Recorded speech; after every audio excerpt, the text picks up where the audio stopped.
Mais cela revient à la question initiale. Pourquoi ai-je dit que seuls les paresseux utilisent leur propre argent? Parce que les paresseux disent toujours « je ne peux pas me le permettre ». Vous savez, je ne peux pas le faire. C'est facile de dire ça. Et c'est pourquoi ils sont pauvres. Il est plus difficile d'aller lever $1 million que de dire « je ne peux pas me le permettre ».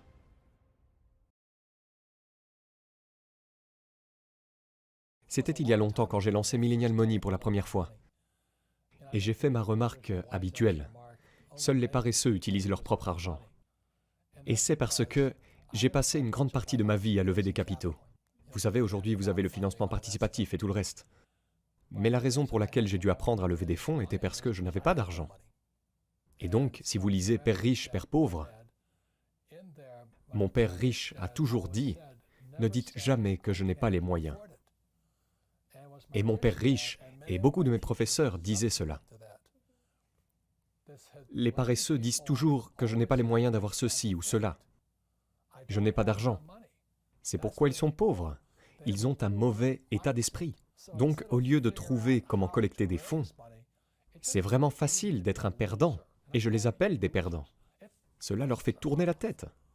Parce que nous avons tous le pouvoir, si nous le voulions, de ne pas être pauvres si nous apprenions à lever des fonds.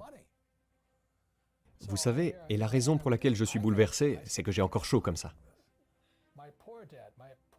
Mon père pauvre m'a toujours dit, « Tu sais, je serais un homme riche si je ne vous avais pas comme enfant. » Et j'ai dit, « Eh bien, tu sais, papa, ce n'est pas ma faute si tu as des enfants. » Et il avait l'habitude de répondre, « Vous savez, je ne peux simplement pas me permettre d'avoir ceci ou cela parce que j'ai des enfants. » Et plus il disait ça, plus j'étais en colère. Alors, mon père riche, quand j'avais 9 ans, m'a dit, « Eh bien, c'est pour ça que ton père est pauvre, parce qu'il est paresseux. Il pense que son doctorat va prendre soin de lui. » Il dit que tout le monde peut dire, « Je n'ai pas d'argent, je ne peux pas me le permettre. » Il dit, « C'est pourquoi il est pauvre. Il est paresseux. » Mais mon père a continué à retourner à l'école, vous savez, à l'université de Stanford, à Chicago, dans le Nord-Ouest. Il n'a jamais rien appris de tout ça. Ils ne le savent toujours pas. Parce que la plupart des enseignants veulent un salaire, une pension et une retraite. Ils veulent la sécurité d'emploi. Donc l'état d'esprit est différent, et c'est ce qu'ils enseignent à leurs enfants. Ensuite, Robert nous dit le numéro des phrases qui gardent les gens pauvres. Maintenant, on fait une pause. Je veux que vous laissiez un commentaire ci-dessous si vous savez ce que c'est. Ne trichez pas. Donc la raison pour laquelle je dis que seuls les paresseux utilisent leur propre argent est parce qu'il faut beaucoup plus d'intelligence pour lever des capitaux. Et donc, depuis que je suis un petit garçon, mon père riche m'a interdit de dire « je ne peux pas avoir ceci ou cela ». Il dit de savoir comment vous pouvez vous le permettre. Comment pouvez-vous faire quelque chose? Comment puis-je l'avoir? Donc, au cours de ma vie, la plupart des projets que j'ai lancés, je n'ai jamais eu d'argent. J'aime ne pas avoir d'argent. Parce que cela m'oblige à réfléchir. Je deviens créatif. Je dois m'éduquer. Je dois parler aux riches. Comment tu fais ça? Comment tu fais ça? Comment tu fais ça? Et ce qui m'est arrivé, et je viens d'avoir 72 ans, je n'ai jamais eu besoin d'argent. Parce que si j'ai besoin d'argent, je trouve comment me faire de l'argent. Alors aujourd'hui, vous avez le financement participatif et tout ça, je veux dire, je ne sais même pas ce que c'est. Mais il est facile de dire « je ne peux pas avoir ceci ou cela ». Tous les pauvres disent « je ne peux pas me le permettre ». Tous les pauvres disent « eh bien, taxons les riches ». Tous les pauvres disent « eh bien, donnez-moi une éducation gratuite, de la nourriture gratuite, une scolarité gratuite, des manucures gratuites, des pédicures gratuites ». Il y a de la paresse, à mon avis. L'une de mes notions préférées que Robert enseigne est la façon dont votre état d'esprit peut littéralement tout changer. Si vous avez l'esprit ouvert, vous pouvez vraiment changer votre vie. Alors Robert explique comment son état d'esprit a changé sa façon d'investir. Donc, vous savez, au cours de ma vie, j'ai recueilli des centaines de millions de dollars. Et c'est parce que je n'avais pas d'argent en tant que jeune que j'ai appris à lever des capitaux. Et c'est vraiment assez simple. Il faut trouver un actif qui vaut plus que moi, vous savez. Vous ne pouvez pas investir en moi, par exemple, parce que c'est ce qu'on appelle l'esclavage. C'est-à-dire l'esclavage par moi, tu sais. Donc, ce que j'ai fait, j'ai d'ailleurs écrit à ce sujet dans le livre Fake, j'ai commencé par chercher ce petit morceau de bien immobilier. J'ai trouvé une excuse, vous savez, cette copropriété avec une chambre et une salle de bain sur la plage de Maui. Et j'ai trouvé une excuse pour que les gens me donnent de l'argent. Tout ce que j'avais à faire était de leur assurer que je les rembourserais. Donc ma première offre était une offre de rendement infini.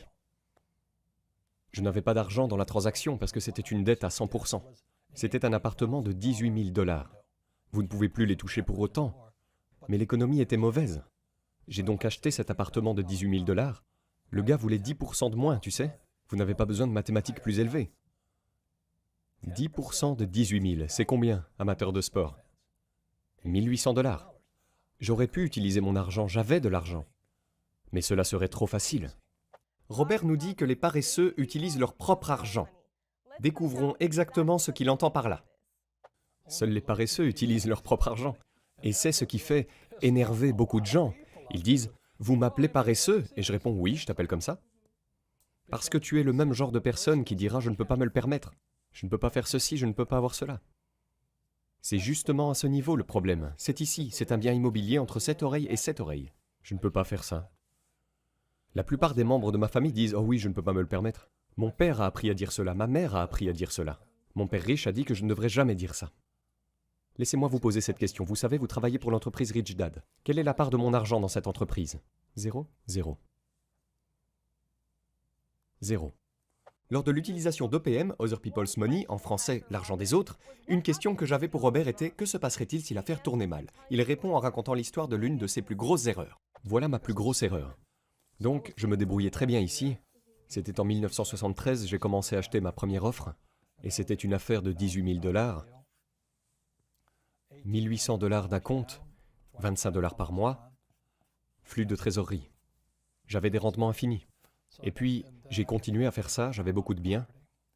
Et puis, j'ai décidé d'aller ici. Ma première entreprise était donc une entreprise de portefeuille de surfeurs en nylon et velcro. Et ça ne s'est pas vendu. Alors, vous savez, tout le monde sait ce que sont ces portefeuilles aujourd'hui. Mais à l'époque, c'était en 1974 ou 75. Oui, en 1975. Ils ne savaient pas ce qu'étaient les portefeuilles. Nous allons donc faire faillite, très vite. Nous avons acheté 100 000 de ces portefeuilles en Corée. Nous l'expédions à notre entrepôt de Long Island et nous empruntons de l'argent à nos investisseurs. Nous avons donc recueilli environ 600 000 $. J'ai lancé cette petite entreprise de portefeuille loufoque. Nous avons donc de sérieux problèmes. Je devais environ 200 000 $ à mon père. Mon père riche se moquait de moi. Nous allons faire faillite si vite. Parce que nous ne pouvions pas déplacer les portefeuilles, 100 000 d'entre eux. Ils étaient mis dans cet entrepôt de Long Island. Et personne ne nous les achèterait. Alors, la bonne chose à propos de la stupidité, c'est que cela vous rend plus intelligent. Alors j'ai commencé à réfléchir, nous avons commencé à réfléchir, à dire ce qui ne va pas. Et j'ai dit, ce qui se passait dans le monde à ce moment-là, tous les baby-boomers étaient gros, alors ils devaient commencer à courir. Donc le jogging arrivait en ligne. Vous savez, personne ne faisait du jogging avant. Vous savez, alors ces gars-là font tous du jogging. Et puis, nous lisons le journal. Nous sommes assis à Honolulu en rupture rapide. Et nous avons lu le journal. Ce jogger est allé au Golden Gate Park à San Francisco et faisait du jogging dans le parc. Et ce que le jogger a fait, c'est qu'il n'avait pas de place pour mettre sa clé de voiture. Alors qu'a-t-il fait? Il le met sur le pneu avant de sa voiture et fait du jogging dans le parc. Nous lisons le journal. Et voilà, quand il est revenu à sa voiture, la voiture n'était plus là. Oh mon Dieu! Alors le gars dit, ils ont volé ma voiture? Oh mon Dieu! Et donc la question était, sur le titre de l'article du journal, que fait un jogger avec sa clé? Et donc nous nous sommes assis là et avons dit, oh mon Dieu, un problème! Un problème. Donc avec ça, j'ai conçu la poche à chaussures. Et vous pouvez voir cette photo ici. C'est le magazine Playboy, je veux dire, c'est une jolie jeune mannequin qui ne porte rien d'autre qu'une poche à chaussures. Mais peu importe. Nous allons donc rompre si vite d'ici là. Mais quand cette image a frappé Playboy, tout à coup, nous étions des génies. Et tout le monde a commencé à nous donner son argent. Et tout se produit. Nos portefeuilles se vendaient, nos poches de chaussures se vendaient, les investisseurs étaient heureux. Et les ventes ont explosé. Nous avons donc eu beaucoup de succès. Nous sommes donc passés du risque au stupide, au plus intelligent et réussi. Mais le problème était de savoir comment financer notre inventaire. Parce que la demande était mondiale et que nous ne pouvions pas suivre la demande. J'ai donc emprunté 100 000 $ supplémentaires. Et je suis allé voir mon CPA, mon directeur financier, Stanley. Alors j'ai dit, Stanley, Est-ce que ces 100 000 dollars résoudront notre problème d'inventaire? Il a dit oui, ça peut le faire. Alors j'ai donné le chèque à Stanley et il s'est enfui avec. Oh mon Dieu! Je n'avais aucun document signé, je lui ai donné ma parole. Il a dit que je lui devais de l'argent. C'était donc l'une de mes premières, vous savez, erreurs à 6 chiffres, à 7 chiffres. Eh bien, le premier est l'investissement. Investissez dans ce que vous aimez. J'adore les affaires. J'adore l'immobilier. Je veux dire, j'aime vraiment ça. Je suis propriétaire de ce bâtiment ici. Et j'aime l'or et l'argent. Alors j'investis dans ce que j'aime. La plupart des gens disent, vous savez, faites ce que vous aimez, mais je préfère investir dans ce que j'aime. Mais j'aime être entrepreneur, j'adore investir. C'est comme Shark Tank pour moi. Je suis toujours à la recherche de nouvelles entreprises, de nouvelles offres. C'est juste un jeu comme celui-ci. Vous savez, quand vous regardez l'état financier, c'est comme votre tableau de bord. C'est comme votre carte de pointage de golf, mais c'est votre état financier. Mais comme vous le savez, nos écoles nous apprennent rien sur les états financiers. Mais cela revient à la question initiale. Pourquoi ai-je dit que seuls les paresseux utilisent leur propre argent? Parce que les paresseux disent toujours « je ne peux pas me le permettre ». Vous savez, je ne peux pas le faire. C'est facile de dire ça. Et c'est pourquoi ils sont pauvres. Il est plus difficile d'aller lever 1 million de dollars que de dire « je ne peux pas me le permettre ».